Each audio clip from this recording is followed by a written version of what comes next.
Qu'est-ce qu'une inéquation? Avant de parler d'inéquation, je vais parler d'inégalité. Une inégalité, c'est une écriture qui me permet de comparer deux quantités en utilisant les symboles strictement inférieurs, inférieur ou égal, strictement plus grand ou égal. Par exemple, je peux écrire que 20 est plus grand strictement que 13. Je peux écrire que 15 est strictement plus petit que 17, ou encore que 5 est inférieur ou égal à 5. Une inéquation, c'est une inégalité qui comporte au moins une inconnue, c'est-à-dire que c'est une inégalité dans laquelle il y a au moins un nombre que je ne connais pas. Voici 3 exemples d'inéquations. 2 fois x strictement plus grand que 10. 5 plus x supérieur ou égal à 20. 4x plus 3 inférieur ou égal à moins x plus 28. Je peux avoir mon inconnu des deux côtés de mon inégalité, comme une équation. Une solution de l'inéquation est une valeur pour laquelle l'inégalité est vraie. C'est un nombre pour lequel l'inégalité est vraie. Si je regarde la première, ici, une solution sera un nombre dont le double est plus grand que 10. Par exemple, 7 est une solution puisque son double est 14, ce qui est plus grand que 10.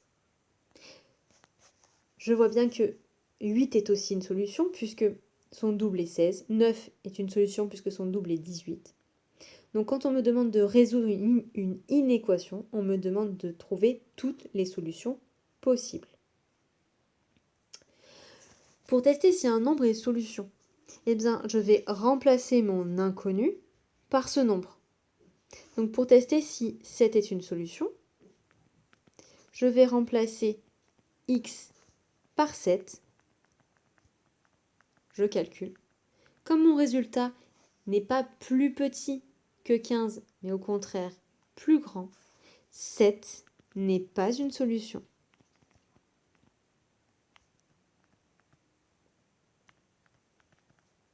Je fais de même pour 1. Je remplace x par 1. Je calcule. Comme le résultat de mon expression est 11, ce qui est bien inférieur ou égal à 15, je peux dire que 1 est une solution.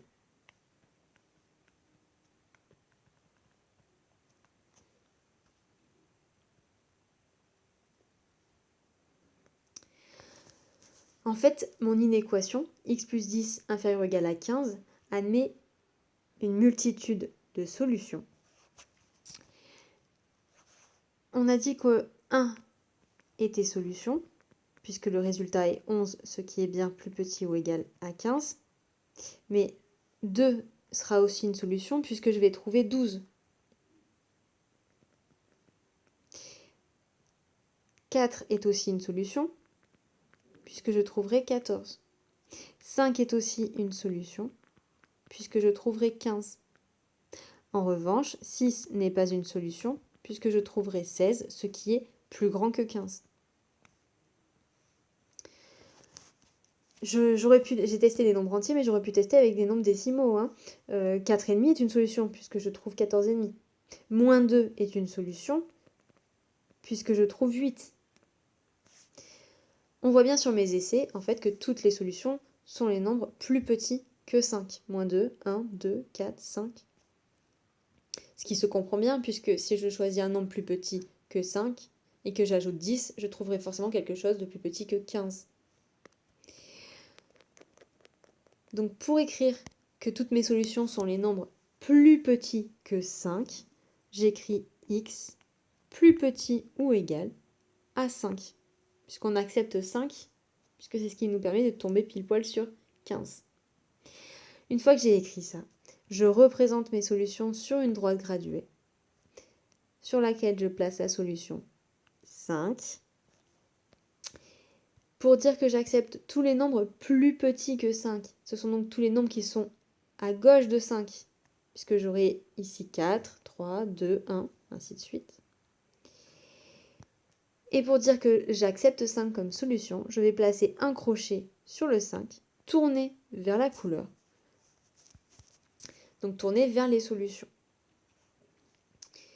En classe de seconde, on écrira S égale moins l'infini jusqu'à 5, parce que les plus petits nombres sont représentés par le symbole moins l'infini, les plus grands nombres par plus l'infini. Donc pour dire que mes solutions sont les nombres plus petits que 5, j'écrirai que les solutions sont comprises entre moins l'infini et 5. Regardons d'autres inéquations rapidement. Ici, je cherche tous les nombres pour lesquels quand j'ajoute 5, je trouve quelque chose de plus grand que 20.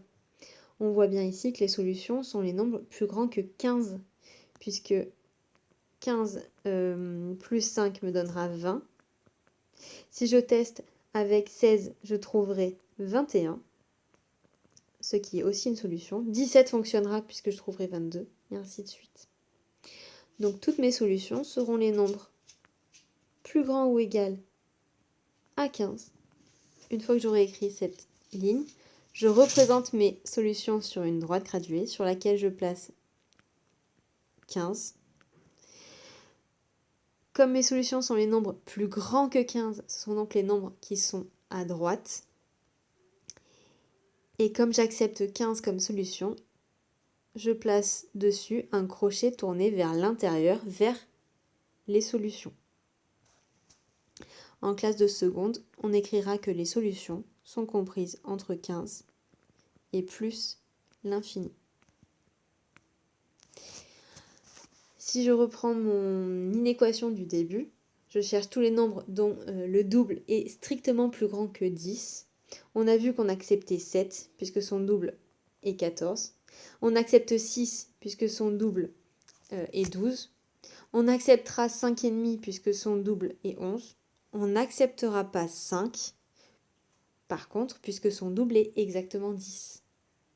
Donc ici, on voit bien que toutes mes solutions sont les nombres plus grands que 5, puisque 5,1 fonctionne aussi, puisque le double sera 10,2. Donc mes solutions sont les nombres strictement plus grands que 5. Je représente mes solutions sur une droite sur laquelle je place 5. Comme les solutions sont les nombres plus grands que 5, ce sont les nombres plus à droite. Et comme je n'accepte pas 5 comme réponse, je place un crochet tourné vers l'extérieur, qui n'est pas tourné vers l'ensemble des solutions. En classe de seconde, on écrira que l'ensemble des solutions sont les nombres compris entre 5 et plus l'infini.